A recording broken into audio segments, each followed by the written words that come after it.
I have another question for you, sir, and for Secretary Chua. So the question is, how will the government address the very high unemployment rate of 7 million Filipinos? We can start with you, and then we'll next will be Secretary Chua.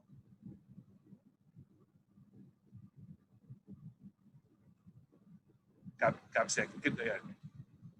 Si Sec Chua na lang muna, tapos ako na lang. Sige. Sec Chua.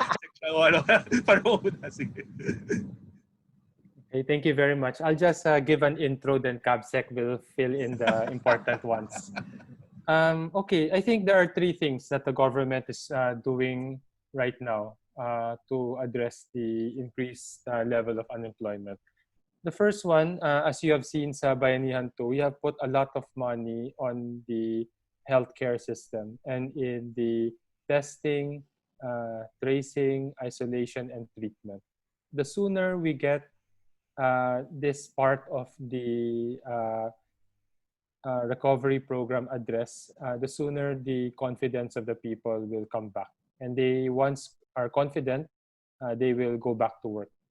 The second is we will help stimulate the economy with our infrastructure spending. That has the highest multiplier. In other words, for every 1 peso we spend on infra, the return is almost 1 peso more. And we have seen that in the last 4 years, how the Build, Build, Build program has reduced our unemployment, poverty, and underemployment rates to the lowest ever in our record. And then the third one is on public transport. We are working also to get as many of them back safely and securely so that people can also go back to work. So in all these, the government is not the main driver or the creator of jobs. We are the enabler. And these are how we aim to address to get the unemployment numbers going down. Thank you. So that was an intro for a more profound answer by Cabsec. Siyempre, we also know, thank you, Sec Karl.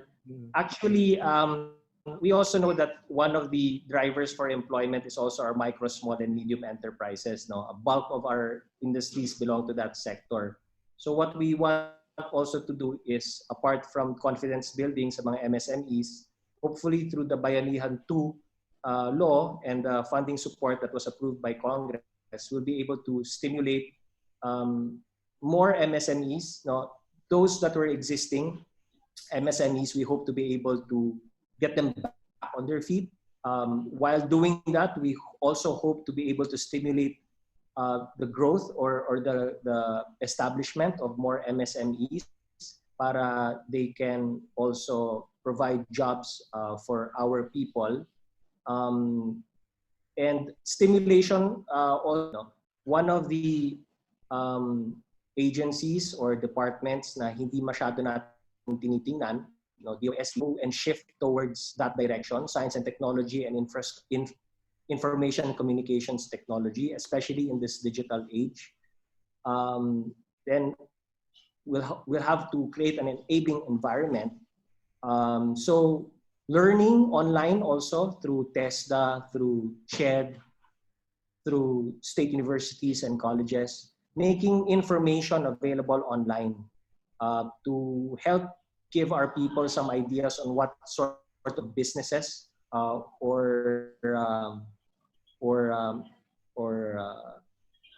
businesses that they can come up with.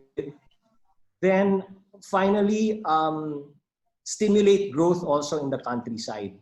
No, especially in areas where mababa yung incidence of COVID-19, which is basically in the countryside, in the mga probinsya, maraming mga regions and provinces dyan that they've been very successful in handling the COVID-19 situation in their respective provinces and regions. So they have a distinct advantage of being under MGCQ. So necessarily movement there would be less unhampered and less restrictive yung mga enforcements ng mga community quarantine rules, no, and protocols. So these are the things that we're looking at. We have to look for areas where we can grow, no? And I guess my bias, because I'm I'm sa zero hunger would be agriculture. So example, I just like to give you an example of an idea. DOST, FNRI, just to cap up my discussion about opportunities here. We have an agency called the Food Nutrition Research Institute under DOST. So it's DOST, FNRI, and they've long been coming up with different formulations of nutritious food products. And we want to be able to have these products available for our supplemental and school feeding programs for kids, for children. But there aren't a lot of adopters of the technology. And the technology is free. Huh? I mean, it's something that DOST, FNRI would be willing to provide and create some sort of technology transfer to any adopter who's willing to adopt the technology. So you've got, products like the NutriBun, the enhanced NutriBun. They call it the enhanced NutriBun now. You have products like vegetable-based noodles instead of just instant noodles. You have products like emergency response, ready-to-eat,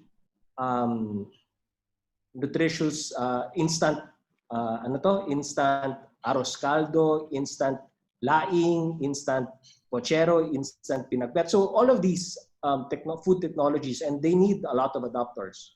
So look at science and technology, look at the ICT industry. There's so many opportunities there. And I think, like what Secretary Karl said, government's just going to be the enabler, but people just have to jump at these opportunities and not let them pass. Don't look at COVID-19 as something that, that is a hindrance to business. There are many opportunities out there that you just need to take a look at and, take the leap forward. And government will be there to help in whatever way we can.